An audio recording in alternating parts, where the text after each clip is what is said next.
मगर तुझे कुछ सीखना है ज़िंदगी में, तुझे कुछ बनना है ज़िंदगी में, तू मोहम्मद रफ़ी के गीत गा स्टेज पर। हेलो दोस्तों, इंडियन सोशल मीडिया में आप सभी का स्वागत है। दोस्तों, पिछले दिनों एक प्रोग्राम हुआ मुंबई शहर में। हमारे तमाम दोस्तों अहबाब वहां पर पहुंचे थे क्योंकि रफ़ी साहब की 100वीं वर्षगांठ के मौके पर प्रोग्राम आयोजित होना है पूरे देश में, पूरी दुनिया में। रफ़ी साहब जिंदा होते तो 24 दिसंबर 2024 जो आज चल रहा है, आज 100 साल के हो चुके होते रफ़ी साहब। तो उसी के वजह से पूरे देश में कहीं न कहीं प्रोग्राम हो रहे हैं और अच्छा भी है, होना चाहिए। तो पिछले दिनों दोस्तों 2-3-4 रोज पहले की बात, एक प्रोग्राम हुआ। वहाँ पर बहुत बड़ा शो था मुंबई में। अन्नू मलिक म्यूजिक डायरेक्टर और नितिन मुकेश, जो मुकेश जी के लड़के हैं, वो भी थे वहाँ पर और उन्होंने अपने अपने ख्यालात पेश किए रफ़ी साहब के ताल्लुक से। अनु मलिक ने दोस्तों एक बात कही, बहुत ही जबरदस्त बात है दोस्तों, कि मेरी जिंदगी का फर्स्ट गीत रफ़ी साहब से मुझे रिकॉर्डिंग करना था। मैं रफ़ी साहब के पास गया और रफ़ी साहब से मैंने बात किया। वो बात मुझको आज तक याद है, जो 44 साल हो गए उनके दुनिया से चले जाने का अरसा जो है 44 साल हो चुके हैं दोस्तों। लेकिन वाहिद एक मोहम्मद रफ़ी साहब ऐसे हैं। बहुत सारे सिंगर आए गए, हजारों सिंगर आए दोस्तों और आके चले गए, लेकिन रफ़ी साहब 44 साल बाद भी हमारे आपके संगीत प्रेमियों के सभी दिलों में बसते हैं। तो अनु मलिक ने जब रफ़ी साहब से बात की कि ये गाना रिकॉर्ड करना है, तो रफ़ी साहब ने उनसे कहा कि बताओ कैसे करना है, क्या करना है। तो गाना ये था दोस्तों, राज बब्बर की फिल्म है, मोहब्बत रंग लाती है जनाब आहिस्ता आहिस्ता। उसमें एक अंतरा था दोस्तों, अंतरे में एक बोल थे, अभी कमसिन हो क्या जानो। मैं दोस्तों ये वीडियो मैं आपके सामने पेश कर रहा हूँ। अन्नू मलिक जी ने क्या कहा उस अंतरे के बारे में। तो मैं गा रहा था, पता है कितना सीखने को मिला है रफ़ी साहब से। मैं गा रहा था, अभी कम सिन हो क्या जानो। तुम बोले ऐसे नहीं गाना चाहिए। मैं बोला कैसे गाना चाहिए? तुम कम और सिन को अलग कर रहे हो। और वहां मैंने सीखा बोलो की बात रफ़ी साहब से। उन्होंने कहा ऐसे गाओ, अभी कम सिन हो, तो बोल मिल गए, अभी कम सिन हो क्या जानो।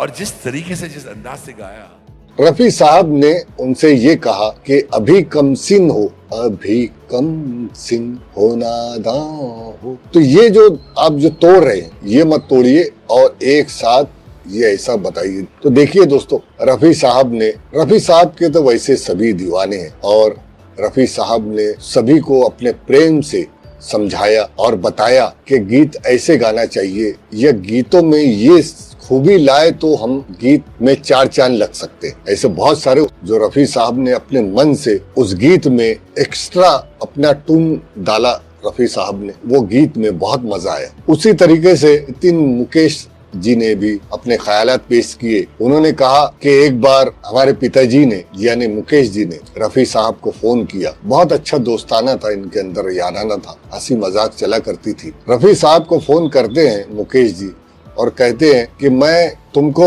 1 साल के लिए टूर पे भेजना चाहता हूँ, वर्ल्ड टूर पर, तू चले जाए यार। पापा बड़े प्यार से बोलते हैं, सुनो रफ़ी मियाँ, ऐसा करते हैं कि तुम्हें और भाभी को मैं एक वर्ल्ड टूर की टिकट देता हूँ, तुम साल भर के लिए घूम के आ जाओ ना, हमें कुछ गाने ऐसे अच्छा मिल जाए।